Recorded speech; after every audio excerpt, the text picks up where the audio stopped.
Good morning, everybody, and welcome back to The Walk.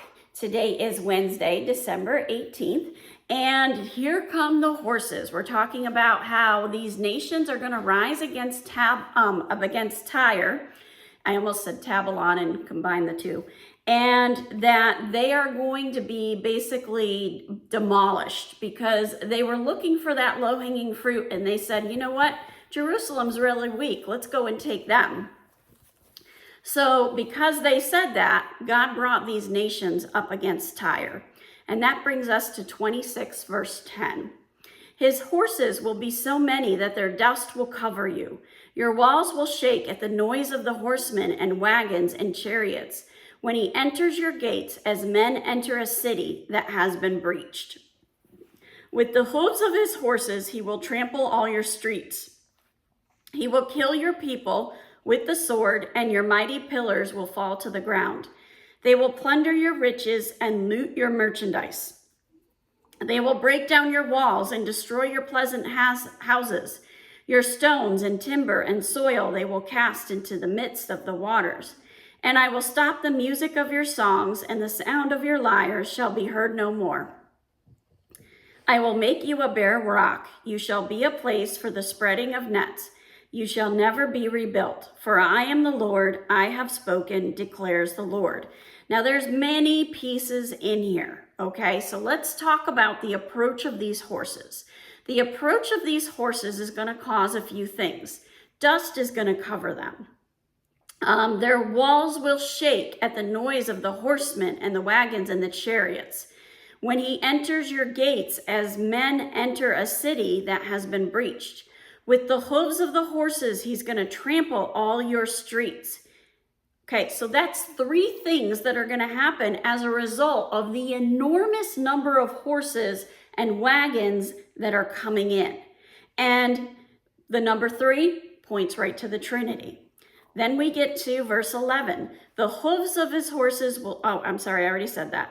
He will kill your people with the sword, and your mighty pillars will fall to the ground. So people are being killed, pillars are falling to the ground. They will plunder your riches and loot your merchandise. That's 3. They will break down your walls and destroy your pleasant houses. Walls and houses, that's 5. Your stones and timber and soil he will cast into the midst of the water. And I will stop the music of your songs, and the sound of your lyres shall be heard no more. I will make you a bare rock. Look at that. Yesterday we saw the number 8. Today we're seeing the number 8. The number 8 represents Christ. So what's happening here is they're going to get demolished, completely demolished. And they are going to basically be broken down to a bare rock. Now, yesterday, I did a study because I got curious. In the Bible, what's the difference between a rock and a stone? Well, a stone is formed, whereas a rock is just kind of happening because of the physical environment. God puts a stone together, but the rock is just happening because of the way the natural earth happens. So basically, they're going back to that natural earth, and they're only a bare rock. And this place for the spreading of nets, which means they're going to be stuck on that island and they're not going to be able to get out, and that they will never be rebuilt. Tyre's going, it's gone, that's it, it's done.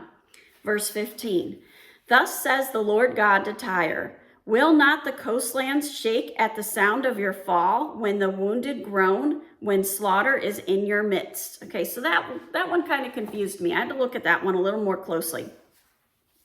The coastlands are going to shake at the sound of the fall. Remember, they were at the coastland. They were at the edge of the Mediterranean. So those neighboring coastlands are shaking because the fall is so dramatic. And the wounded groan when slaughter is made in your midst. When you're slaughtering people, you're going to hear groaning.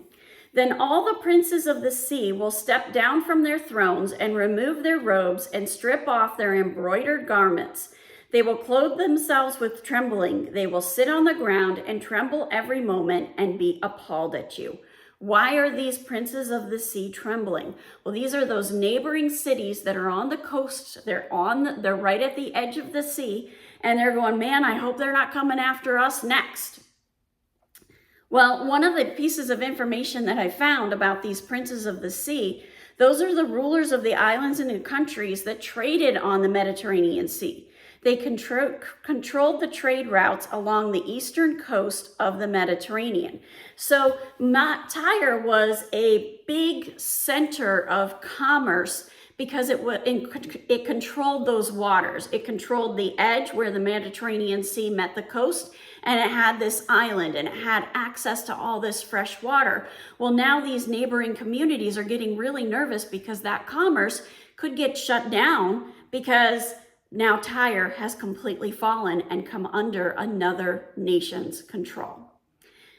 As we look at what does this mean for us, what it means for us is we have to remember that God protects his people, and God is not going to allow his people to be taken over against his will.